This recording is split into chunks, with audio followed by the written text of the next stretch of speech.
Let's go. Hi there. Hey Kyle. It's Hey, good to Phil. meet you here on the internet. Free Hands Friday, number 15. Yeah, it's a pleasure. I saw your free hands from a few weeks ago, and it's awesome seeing some young players out there like me. Yeah, man. Thanks for watching. And you're out in Salt Lake City, is that right? I live in Provo, but yeah, gig mostly in Salt Lake. So Utah. Yeah. Cool. I have not been there myself. I've done some touring, but I haven't gone through Utah yet. So maybe someday we can get some gig swap. Where have you toured mostly? Well, I toured last year. I toured up and down the East Coast, and then I toured up the West Coast. But I skipped Utah for some strange reason. Well, there's Yeah. plenty of strange reasons you could list off to skip Utah. But you have some good times playing gigs in Utah. There's a good music scene. Yeah, there's a lot of creativity around here, actually. Cool. Yeah. And do you know any other Chapman Stick players in your area? Yeah, there's one. He's a couple hours north of me in a place called. He's either in Ogden or Logan, but it's all north of Salt Lake. He's in a band called Zenther Stick, but he plays the stick. Another guy plays the Zen drum. You know that synth kind of touchpad thing with the drum samples on it. And a And theremin, right? lead instrument's actually the theremin, which is pretty. Right. Cool. I've heard of that band, Yeah, so I didn't realize that they were in Utah. yeah, Nice, man. So you play the NS stick, is that right? that's right. Yep. Cool. The Ned Steinberger collaboration. I have barely ever even got a chance to try one. Somebody brought a NS stick to a stick night one time, and after we were all packed up, I picked it up for about 2 seconds. So I'm not too familiar. I've seen Jabillion do some Here, awesome stuff, and that is a beautiful instrument. the And I whole. also have seen Don Schiff do some amazing work on that thing. Oh yeah, Don's awesome. Awesome player. Cool, man. So I looked you up and I noticed that you also have some video with the war guitar. Yeah, I got the war guitar um, like 5 years ago, and I enjoyed playing it. I originally just, of course, did tapping stuff on the bass. Bass is my primary instrument, um, and I played some guitar too, but bass always seemed to be more fitting for the tapping stuff that I wanted to do. So I ended up getting a war guitar, and that thing's just so huge. And you probably saw the video that I was playing it on a stand. Was it on like a little stage looking? I saw a video that was you with it was a full band. Okay. Let me see if I can. I think I still have it up Yeah, I somewhere. think I think I was playing Redemption. on a little. Yeah, okay, with Pariah Poetic. That was Yeah. that was a while ago. Um, yeah, that's a little stand that I made for it. I mean, it's nothing too fancy. It's pretty much just some pieces of plywood with some pads on it to keep the stand itself sitting on there. But it was too bulky to carry around to very many gigs, and so when I got this NS stick, it's like the perfect instrument for me to start gigging with more. Cool. So you find it a little more portable, Oh, perhaps? Is it lighter yeah, weight? way lighter. I Okay. mean, this thing's lighter than my six-string bass. That's one of the things that I was looking for. I was wanting to move on to a nice, solid, professional-sounding instrument. Probably the best bass that I had before this was a Yamaha TRB6 that I had, and so I wanted to make a jump to a higher level instrument. Of course, I was looking at like a five-string jazz bass or something like that, but I ended up thinking, okay, well, I could spend a few $1,000s on a jazz bass, or maybe like a Conklin six string or something like that, or I could push it a little bit and try out the stick, and the Yeah. sound quality is just as good. I have a Conklin also, but it's got those Bartolini pickups. I'm not too huge of a fan on it. Depends on what I'm trying to play, but the stick, I think the sound is great. The electronics are great, and the how far you can go with the instruments. Kyle, if you don't mind me asking, had you actually tried an NS stick before you purchased one? No, So you but I just had like tried a Chapman stick. okay, so you tried like a 10 string or a 12 string, and then you decided like, I think it's time for an NS stick with like Yeah. active pickups and stereo out. It's got 8 strings and freaked out tuning. Just like, yeah, let's go for it. Yeah, I mean the tuning didn't go too far beyond what I was used to, because I was happy with the 6 string, and then the Conklin that I got was actually a 7 string. It was that low grade Conklin, Groove Tools, I think it's called. It's the line that's made in Korea instead of U.S. A little more mass produced and a little lower cost.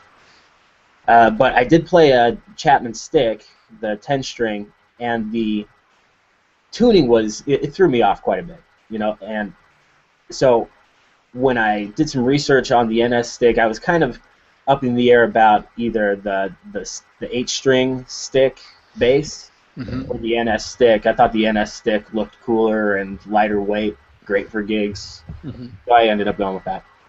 I see. Yeah, I was kind of curious to see how that works. I mean, Have you tried one out? oh yeah. Every stick player goes through this kind of NS envy kind of phase where after they drop about $3,000 on a stick, they're like, oh man, it doesn't feel like a bass much. I think I should have got the NS. I really think I should have got the NS because I can just do straight fourths on that, or fifths, or I can freak it out and use other kinds of tunings. And oh, I should have got an NS. Everyone kind of goes through that phase. A great conversation with Brett Bottomley is to ask Brett Bottomley about the NS stick. I think he's had 3 and sold them all. He gets them, loves them, he runs away with it, and makes beautiful music, and then he's like, yeah, I think I'm going to go back to my 12 string. Huh. Why has he told you that? He's a 12 string player, just like I'm a 10 string player. Tried 12, tried 8, tried it all. Like just 10 string, I'm cool with 10. 10's where I'm at. But I confess it would be cool to have an NS, just to have one. But like many here on this, free hands players and people on Stickist, they have their instrument and they like it that way. There's some cats that can use multiple tunings and be comfortable in that. I'm not one of them. I want a 10 string and like my custom tuning, and I'm good.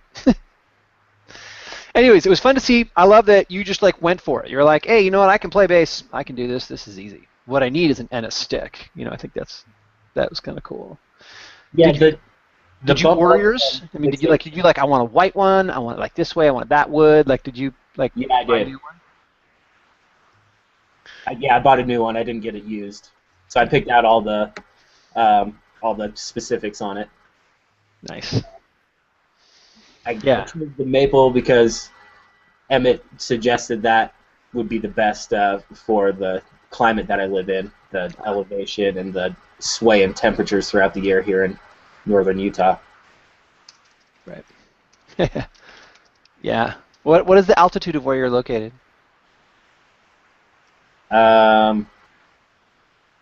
Good question. I could look it up here. 1,000, 2,000. I mean, like I'm thinking around 4,000. Let me. Okay. All right. You're pretty high. Yeah, I'm just guessing actually.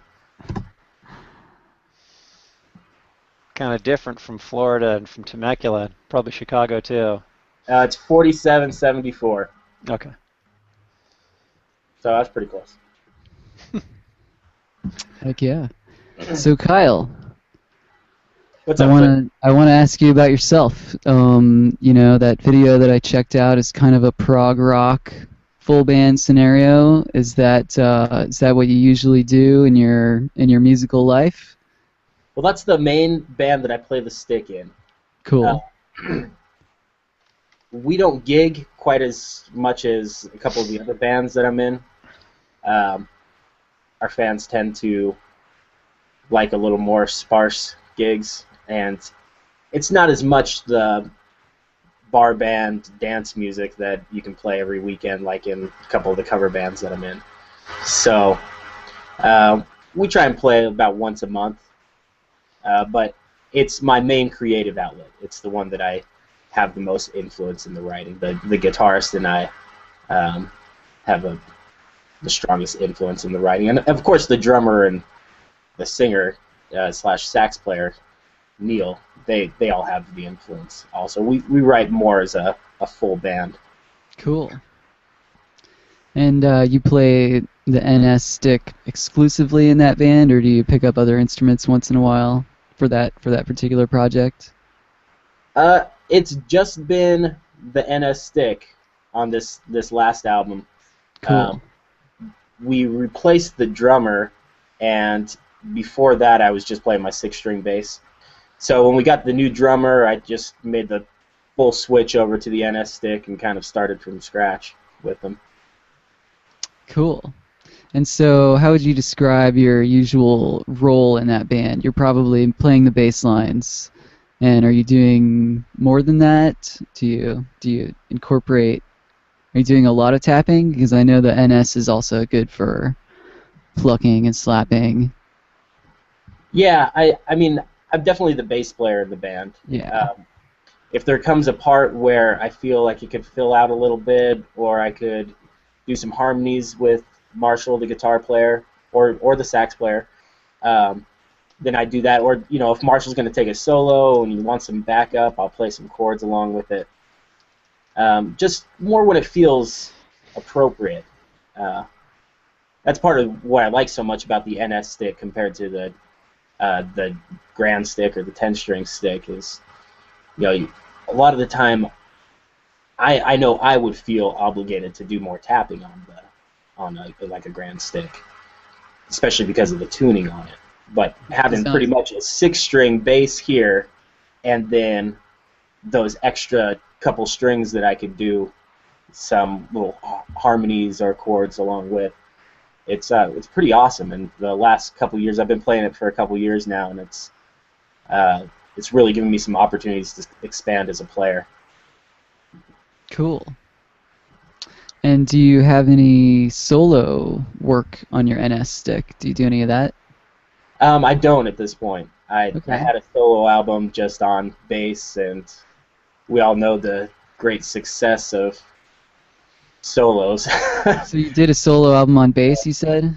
I did, yeah, like 6 years ago. Cool. And is it mostly tapping, instrumental stuff? Yeah, it's there's a lot of slapping and stuff, and slapping and tapping and all that fancy stuff. There was a couple songs that I did on the war guitar for that album. Okay. And then, I started to find myself getting just as much kicks and jollies out of being in the backup band. So. Right on. Yeah, I know for me, when I first got my Chapman stick, which is a 12-string grand, I had been coming from a guitar background, and I was doing a lot of tapping on guitar, but just the tuning of the stick was so different that it took me a while to really bring it out as a solo instrument. I know when I had my stick, for the first 2 or 3 years, I was mostly playing bass lines. I was in a reggae band, and I was the bassist. So, like you say, I'm always doing the bass lines, and then there's certain times when I would do more embellishments.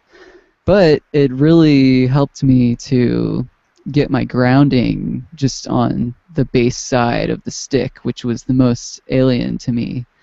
So after playing bass for a few years in that band, I was a lot more solid and familiar and knew how to find my way around it. So Awesome. So you played the stick in a reggae band. When you did the high parts, were they like the skanking strums that you usually? yeah, I mean, we had a rhythm guitarist, so that the chuck, as they call it, was somewhat already there, but that would generally be what I would do. Maybe fill out the bubble, as they say, or throw on some delay and kind of give it that dubby sound effects. Oh yeah, the trailed out delay. Right. And I thought that worked really cool for the reggae band. I had a lot of fun in those days. But eventually I went more solo, and so that's what I'm on to now. Yeah, I checked out some of your videos, and you doing some jazz standards all on the stick. It's awesome, man. Thanks. I haven't put in the time to do a full thing like that. I play in 4 bands, so I try and stay solid with those. Oh, in fact, one of them's a reggae band, and I was thinking about playing the NS stick in there and doing a little chord stuff to work with our new lead guitarist. So he'd have a little more freedom to just do a bunch of fills and stuff. The tone of the stick, I mean, it could be my playing. I'm just not quite there to get that real full round tone from one hand as of yet that I recorded on the album with. So Yeah. still sticking to my 6-string on that. So you are the bassist in that reggae band. Yeah. Cool. And what's that band called? The Tribe of I. Okay, I'm going to check into I, that later. like the letter I. But I'm really just as interested in hearing your solo bass work, from before. So I'll be. Is that available online? Yeah, that's I have some videos of that on my YouTube channel, and then I have some audio just on my Facebook. Cool. All right. Or if anybody actually wants the tracks, you can hit me up on the YouTube or the Facebook, and I can send you a little higher quality versions than the ones that are, you have to make a little crappier versions to put on Reverb Nation or whatever the link is to Facebook nowadays. Cool. So you're in a couple different bands. You said 4 different bands, right? Yeah. And you keep pretty busy. Yeah, a good amount. Yeah. Is music your prime thing? Do you have a side job? You don't have to tell us what it is. Oh, well, it's nothing to hide. During the day, I teach lessons, and then I make an income combined with the lessons from gigs. Right on. So you're music all day. That's a beautiful thing. Yeah, I'm lucky to have that opportunity. Yeah, man. Yeah. And it's the same for you, right? You're doing touring and... Yep. Yeah, I'm working on some recording now, and I do gig out, and I'll be honest, I pick up some extra work here and there whenever it comes up, just to make everything. Sometimes you need a little income to round that, yeah.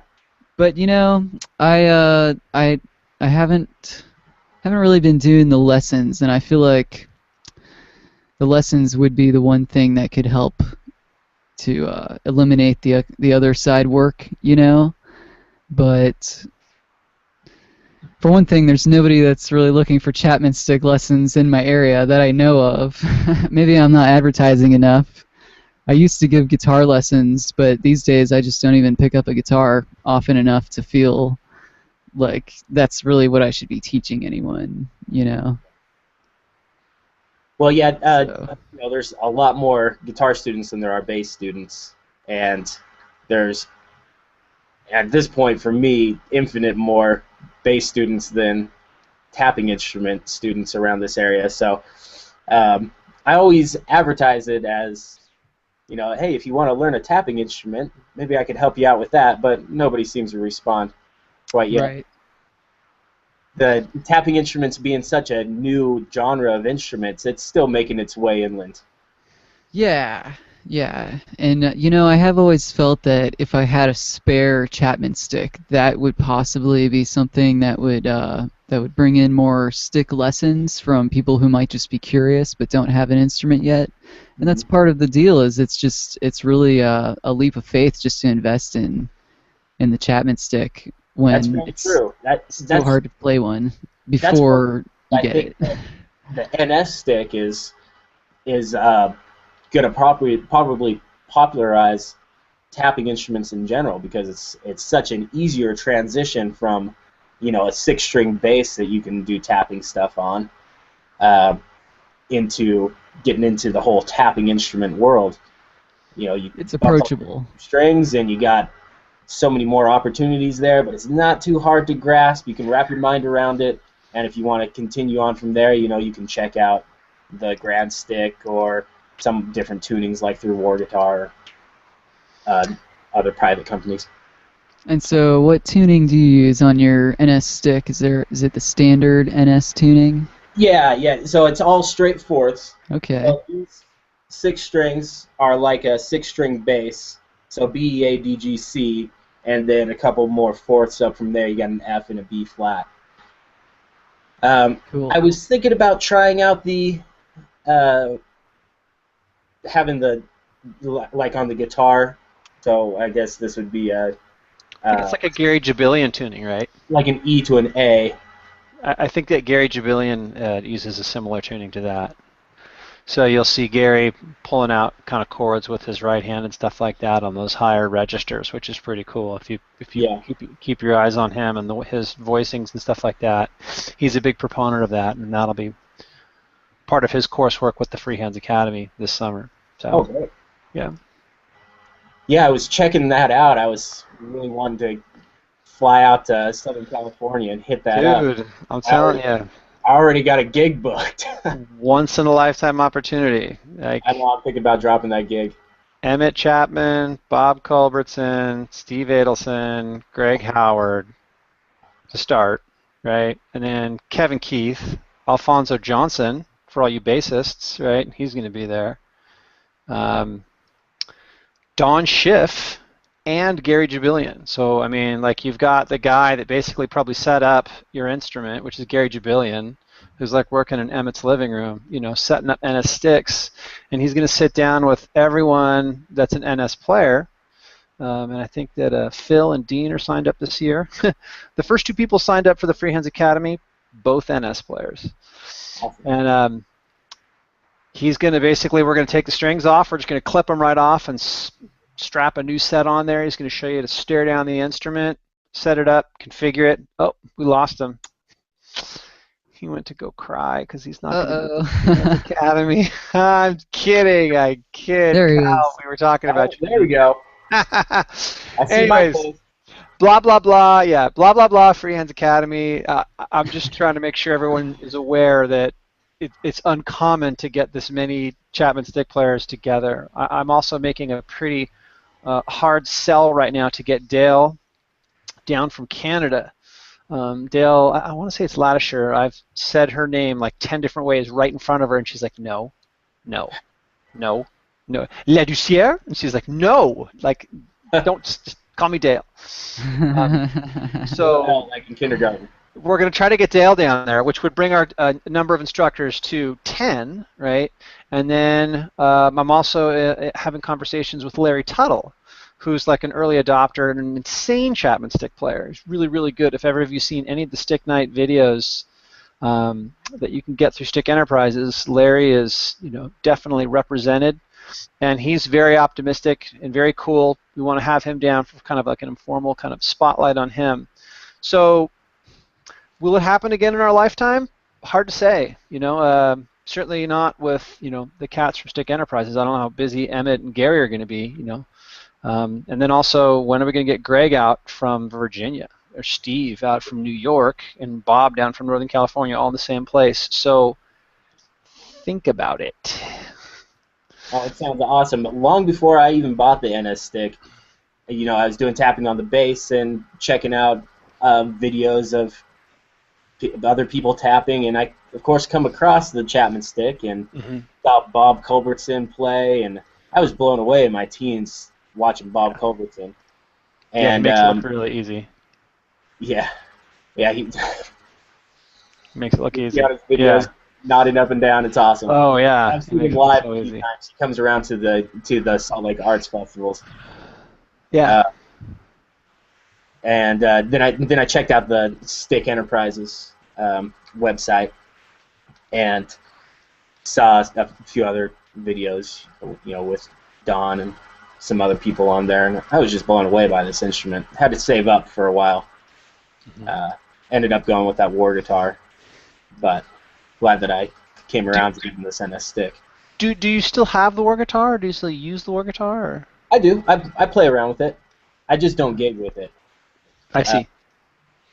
So, what tuning do you use for your war guitar? Is it a Chapman stick style tuning? Well, here, let me grab it real quick. Because hey, I know it's Teflon, as Stickist.com would say, but I've never played a war guitar myself. I've always been interested to try it, see what the competition has to offer. Yeah. They're definitely larger. You feel like you ride around on like a dirt bike, and then you like get on a 10-speed, and it's like, oh, it's so light. Wow, and it's got brakes for both hands, and it's a whole different thing. So And is it a bit wider neck than the stick? Here, let's take a look. Yeah. So this is the Phalanx model.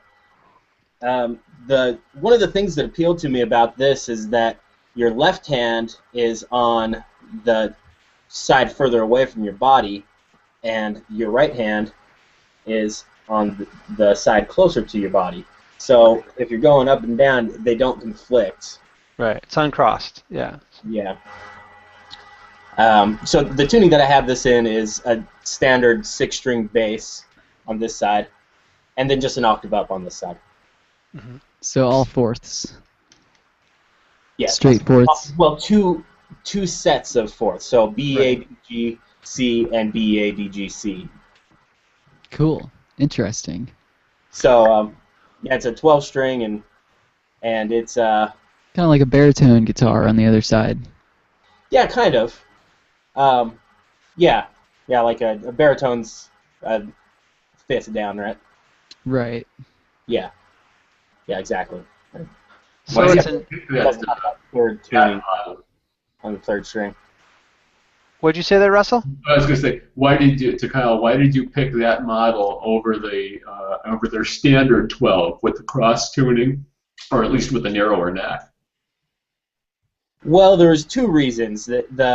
Because I found that problem on the 6-string bass just when I was doing some tapping on the 6-string bass, that sometimes I might want to play down here, and sometimes I might want to play like this, and I would be getting in the way.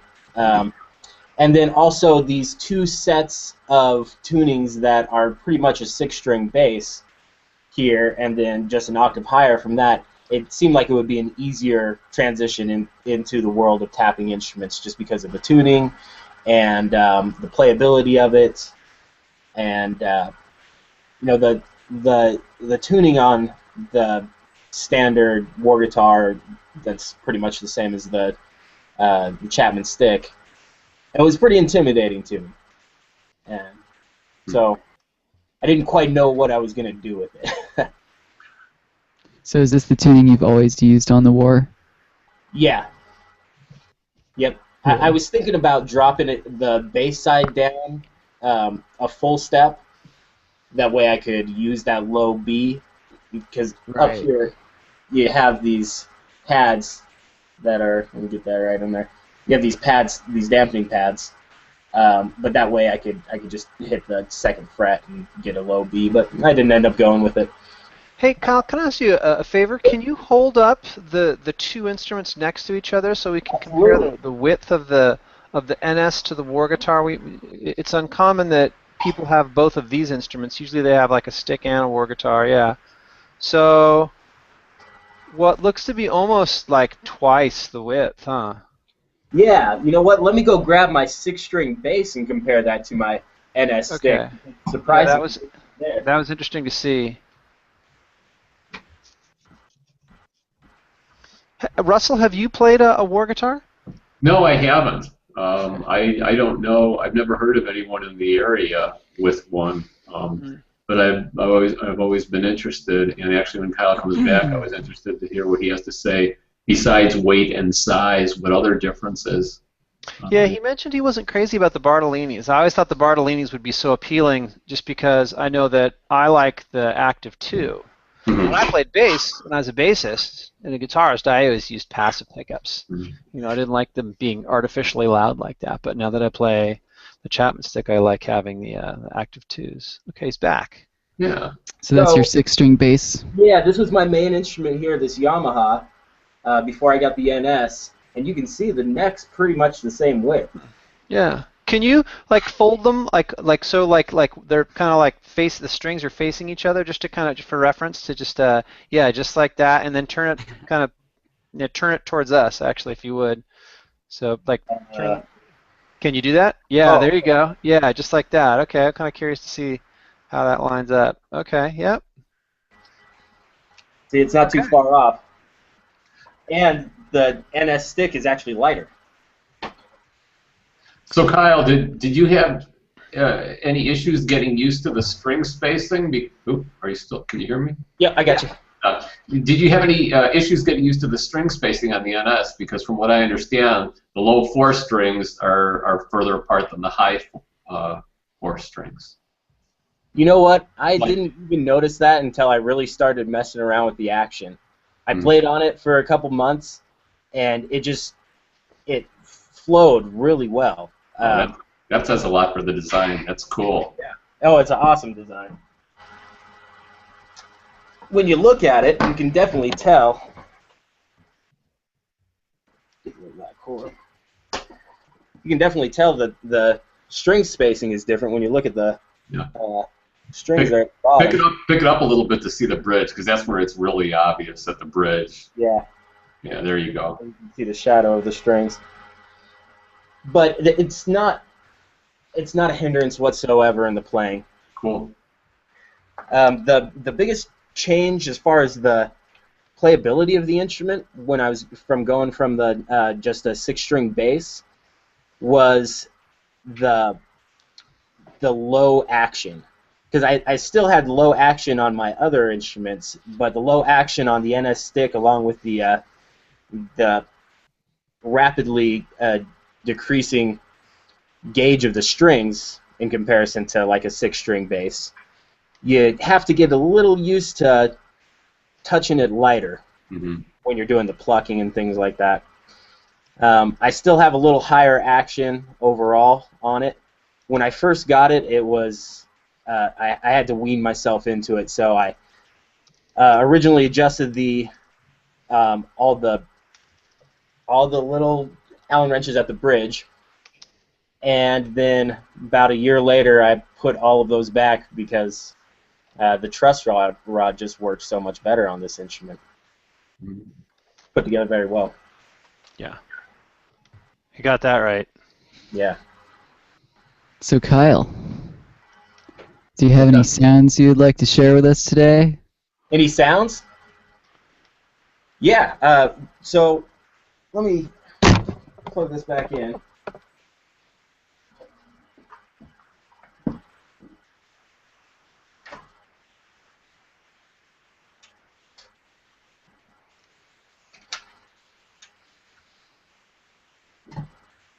So I was gonna just kind of talk about the sounds that I've on the forum that I've been posting just with Giraffe Jam on that last EP.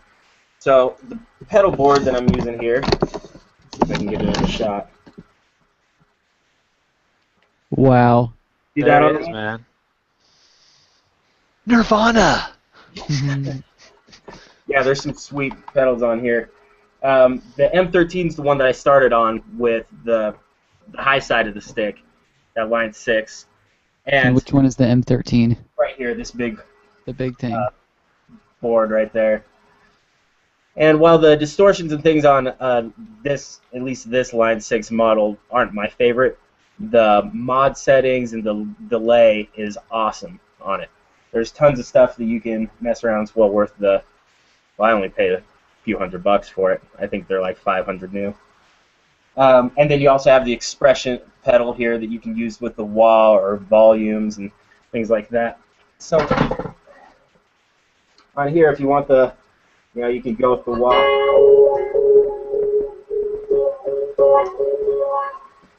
And you can also do things with the expression pedal, like say this delay here. It's kind of like a little slap back when I just do it with the pedal all the way down. And then if I put it all the way up, can you guys hear that all right? Yeah. Yeah. Okay. And then you put it all the way up, you kind of get that real droned out delay, kind of like what you were talking about earlier, Flint, with the reggae band. Yeah. So you can do that. It turns all of your, well, a lot of your single pedals into different effects in itself. Cool. So through the high side, I have it running straight through this EP booster, which really beefs up the sound of a tapping instrument. You can hear it. Turn off the delay here. So here it is without it.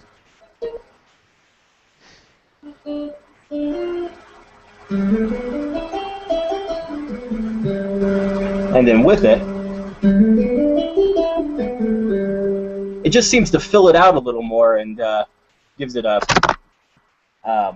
kind of that fullness that sometimes you don't quite get in tapping.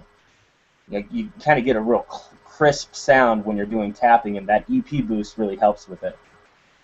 So I run through the EP boost into this full tone, which there's two pedals on that. There's a distortion and then an overdrive. I actually use the overdrive on most of the time, and then when I turn it off, it turns into the boost. So here on my full tone, I have the drive all the way down, and then the volume's just flat, but I have the high pulled back just a little bit, so it doesn't cut through as much. If I want to do something a little more lead instead of rhythm, then I'll take that off. And you can hear the difference there in the treble.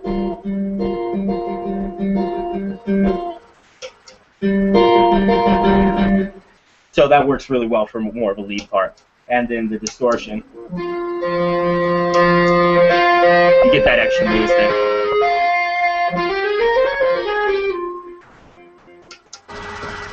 So that's the high side.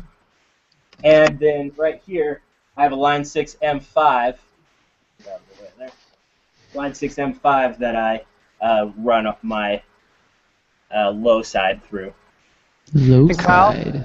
could I make an observation? Absolutely. Would you say that the real estate on your board kind of adequately kind of outlines kind of the guitar bass kind of conundrum? Like how much of the world and the universe is ruled by guitarists versus how much of the world is ruled by bassists? I mean, coming from a bassist, like That is look at the pedal board, we see like yeah, check that out. Here's my pedal board. All this going on, and what do we have for bass? in the corner. Just Right that here. one. But you'll What does notice that do? that it is prime real estate. It's that right corner front pocket, which is so valuable on a pedal board, right? Yep. Definitely. Well, the bass just doesn't need that much. It's there. It's fine the way it is. Don't mess with That's it. right. Don't mess with that. I don't need a pedal board, right? Look at the amp, right? Look at the amp, brother. Look at the amp behind you. That's where you got. That's Yep. nice. Yeah, look at that amp. Cool. Okay, so I didn't mean to cut you off there. Tell us a little bit about the processing that you use for the bass side there. Well, kind of like you were saying, and like Russell was saying, that you don't need a whole lot of effects for the bass. Sometimes I'll use some chorus. Rarely I'll use some delay, maybe some fuzz here and there. But another great thing about that M5 is that it's like $150 for the pedal, and you get a tuning pedal with it too. So That's nice. to be honest, a lot of the time I'm just using it as a tuning pedal. Instead of spending $90 on just the tuning pedal, you get the tuning pedal and tons of effects on there. You can only run one effect at a time, but a lot of what I will put on there is EQ settings. Mm-hmm. So depending on the tone of the song, maybe if I want a little duller sound,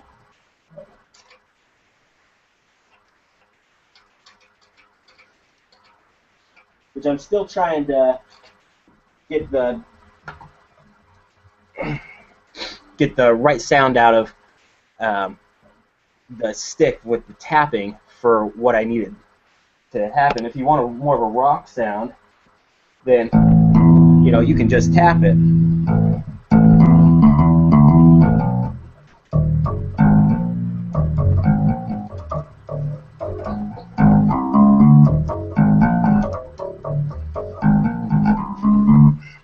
Now then you have just an EQ setting. You can have tons of different EQ settings on here, and it dulls it out. I'll play the same thing. So if you want to play something a little jazzier or like in the reggae, like you were talking about, Flint, it's good to have these EQ options just sitting there. And if you're playing in a cover band or a band that seems to have a little more diverse of a set, then this pedal, I mean, it's not like you're going to be flipping it on and off in between the song or during the song. You can just set it real quick in between the songs and have quite a variety of tones just right at your foot. Cool. Kyle, when I saw the back of your NS, I thought of another question. Did the contour on the beveled edges, did that cause any issues to you coming from a rounded 6-string or standard bass to the typical bevel contour that we know and love on the regular stick? Was that an issue? It wasn't an issue for me. I kind of thought about that when I first saw it because it's a thick neck on there. It's a lot thicker than any of my other basses, especially like my Conklin or my Sound Gear, my Ibanez Sound Gear. But it hasn't been any problem actually. But there's the thickness of it, and then I was actually speaking more. Yeah, the angle here. Yeah. That hasn't been an issue whatsoever. Cool. It's actually felt pretty good. Kind of when you're coming around here, if it's since it's not too rounded, there's not a bulge there. It's just cut straight off. When you're trying to reach down on these lower strings, there's less girth sitting on your thumb. I wouldn't have so many questions about this if someone that lives near me would volunteer to let me try theirs. So I'll have to post something on Stickist about that. Yeah, NS players in the Chicago area. Yeah, there you go. There's only. Do you know how many NS sticks are in existence? I don't. This is a quiz. Flint, you want to venture a guess? Let's all take a guess. I'm going to say about 73. 73. Okay. 73. Kyle, what do you think? Pi? There's 3.14569 of them. What's that? One's being worked on? Yeah. Come on, I man. don't know, maybe probably 5,000, somewhere around there. 5,000. Okay. Russell? I'm horrible at this. I'm just going to say 300. 300. Wow. Gene, do you know the answer? I do know the answer. So as part of the State of the Stick discussion last year with Dawn and Emmett and Alfonso and Greg and Kevin and who am I forgetting? Kevin and Dawn, Alfonso and Emmett, Greg. There's about 320 of them as of 2013. Way to go, Russell. Russell's numbers. You might win one? Yeah. Win one? Yeah, I don't know that. And Gene, do you know how many total Chapman sticks there are? Well, the numbers that I have that were provided to me are actually disclosed by Emmett at the State of the Stick at the Freehands Academy last year were close to 6,600. Okay. So I would expect that would be closer to 67 or possibly even 6,800 now, given that there have been at least 4 production runs of 50 railboards each. So that's an additional 200 Chapman sticks in the world. So we're coming up on 7,000. And if you include NS sticks, just kind of like the stick family, there's definitely in excess of 7,000, all of which have been touched and set up and configured and created by Emmett. And the NSs, they all go through Gary. Gary, stains them, paints them, loves them, sets them up, configures them, and I think at some point Emmett, has the kind of final say. But so about 300, probably about 320 NS sticks now, and then probably close to about 67, maybe 6,800 Chapman sticks, of which about 1,000 are actively played, right? Maybe 2,000. I was thinking a lot more NS sticks than that.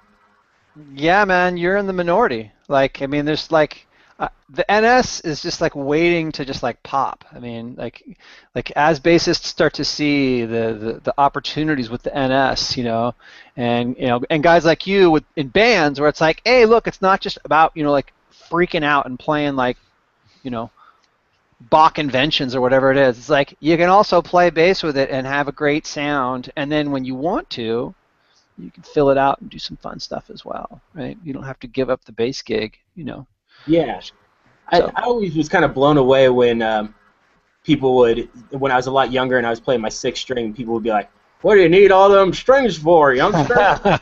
Son, what are you? I've heard it. Yeah. They don't say that to piano players, though. I don't get it. They don't get it. Just because you bought 88 keys doesn't mean you got to play them all in one song. Give me a break. Yeah. Yeah, and who says that to a drummer? Well, I guess other drummers do. Speaking of crazy stuff, Kyle, did you consider MIDI on there to expand your sonic pastel? Well, yeah, I have considered it. I was actually going to talk about that when I pulled out my war guitar because I have a pin output for that and the piezo pickups needed for running it through a MIDI board processor or whatever. I just never took advantage of it. So I think if down the line I wanted to do that, I would invest some to add it on to my stick. I just haven't found myself really looking for that. Though in the last year or so that I've really expanded on effects and the possibility and sounds that can really broaden, I have thought more and more about getting some piezo pickups in this or doing more research into what I could do to run it through like a Roland MIDI board or something. Right, I never heard of the piezos in there. I mean, in the NS stick, because they just have the Roland a pickup that's adapted to the string space. Oh, okay. Okay. Yeah, but if there were piezos for it, that would be interesting. Yeah, the piezos were installed on that war guitar, that Phalanx model that I showed earlier. Yeah. And then it had the pin 10 output.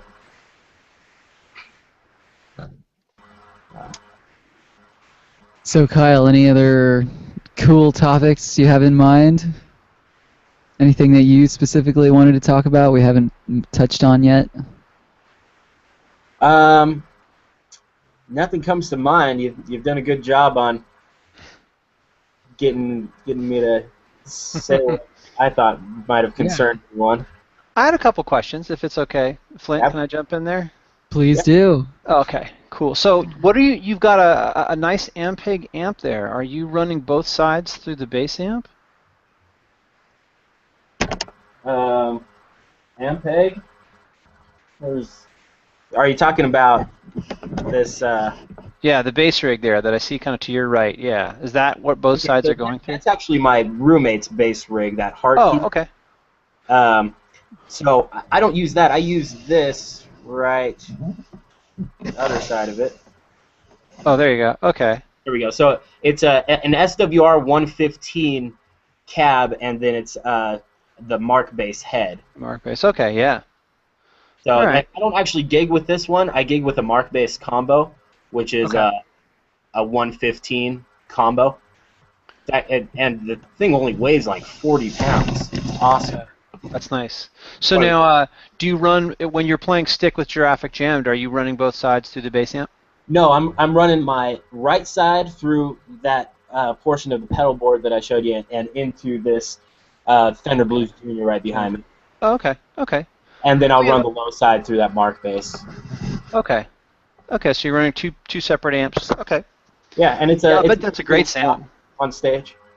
Do you split them like 100% each amp, so you've basically got one hand coming through one side and one hand coming through the other, or do you do any sort of cross pollination of sounds?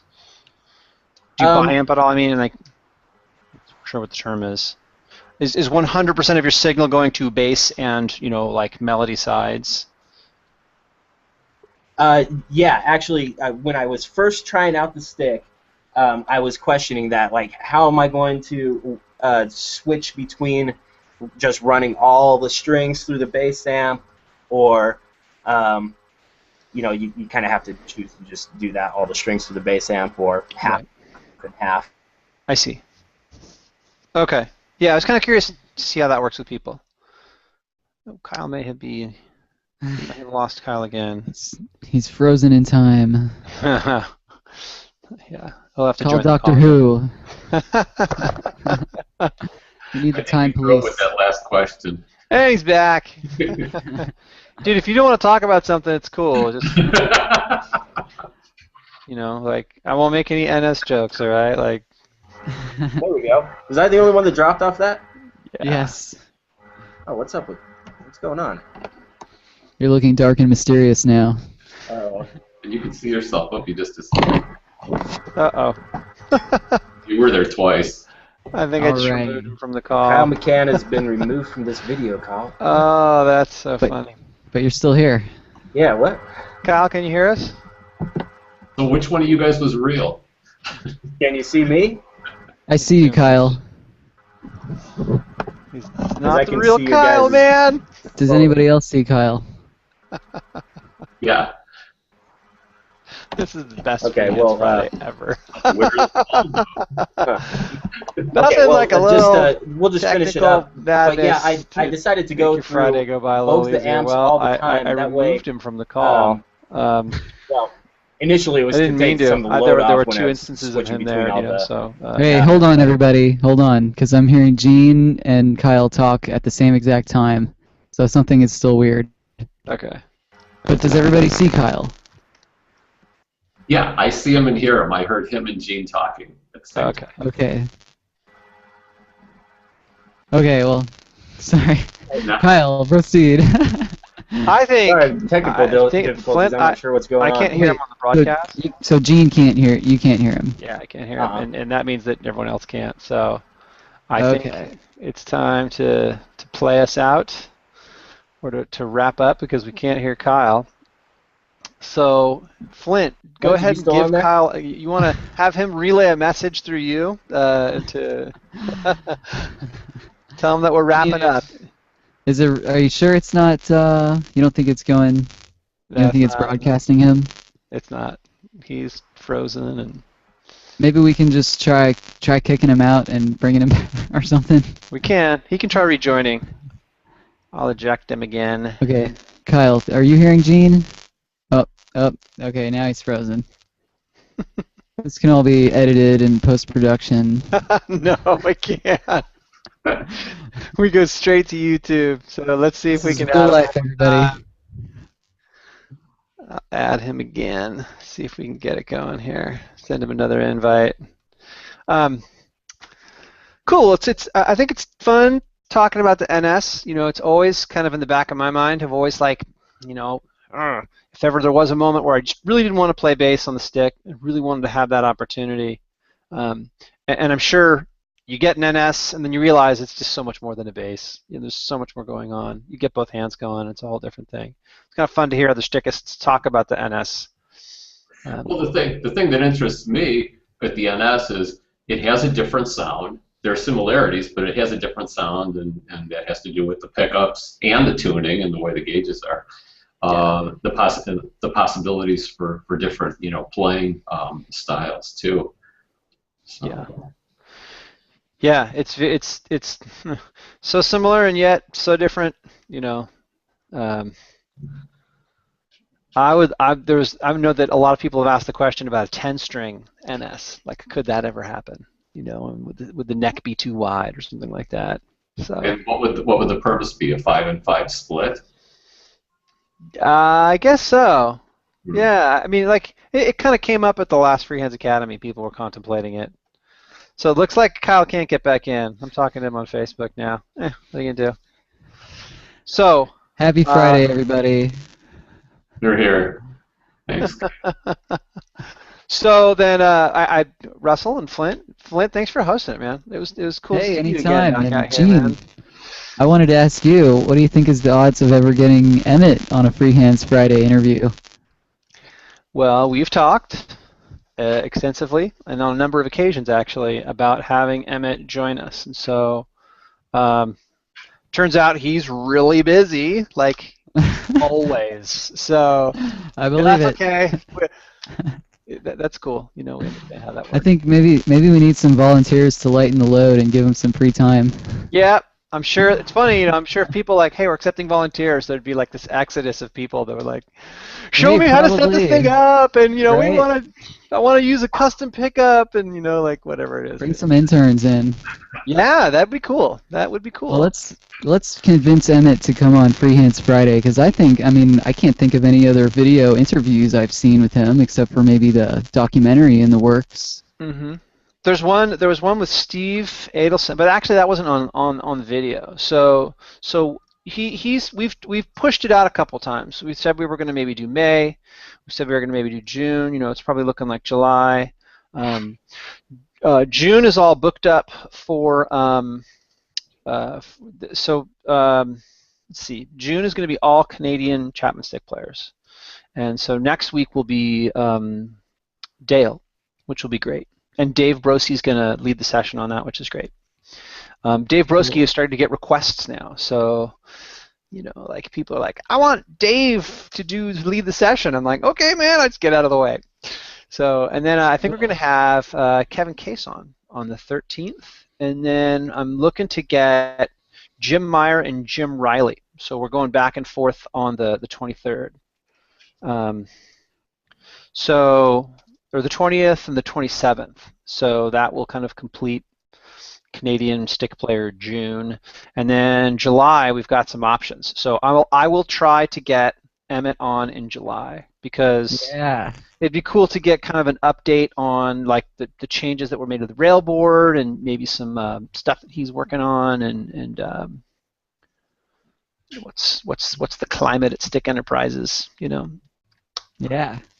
Hey, you know who else I'd love to see on here? Who? Ben Weber. Do you know that guy? Ben Weber. I should know Oceans Ben in Weber. Space. Oh yeah, absolutely. I'd love to have him. I mean, that would be cool. I think I've mentioned it to him. I think I've mentioned it Maybe to I'll him. mention it too. Yeah, I'll volunteer to definitely. interview him. Yeah, I mean, it would be totally bitching to have him on. He does a So lot of it's like a lot of experimental electronic stuff. I would love to get him to open up. He seems to like shy away from just putting himself out there. So maybe if we invite him. yeah, that would be cool. I mean, I'll ask him again. Maybe what I'll do is I'll put out something on the Stickist and say like, hey, who wants to see Oceans on here? And I'm sure he'd do it. Yeah, he's a cool cat, and boy, I hope he can make it. I hope he can make it. So I've blocked Kyle. It turns out I've blocked Kyle Oh, nice. from the frickin' his own show. Is So that undoable? if I get fired for this, just I want you guys to know it's been real. It's been totally awesome. I've been enjoyed doing it. Are you just clicking on stuff over there or what? Yeah. Sucks. Well, Kyle will be able to watch this and be like, yeah, that Gene guy. Fuck him, man. He'll invite you to do a show and then he'll block you. It's like, what a great guy. Uh-oh. Oh, no. What? Okay. So Flint has added effects. So, Really? yeah, Now he's just clicking around. he's just clicking around. It's on now, man. I'm telling you. Okay, so Flint, you wanna take us out here? You wanna wrap it up? Play something? Well, that or just say something like something Kyle would have said. Okay, well, I was gonna ask Kyle to share his insights. I wanted to ask him. I was gonna say, let's take it out on a philosophical note and Kyle, tell us what really excites you about music. You know, what gets you going, and where does the stick come into all of that? Yeah. And I imagine that Kyle might have said something along the lines of, music is the vibration that is all of us, and we are all one soul, and music brings us together, and let's groove. Let's groove. Cool. I like that. Yeah, well, I will say this. Giraffic Jam is a bitchin' band, and I know that he plays in a lot of bands.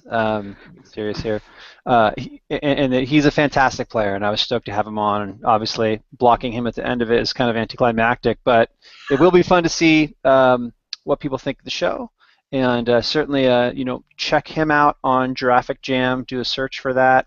It might take a couple times to kind of figure out how to spell it, but it's fantastic stuff.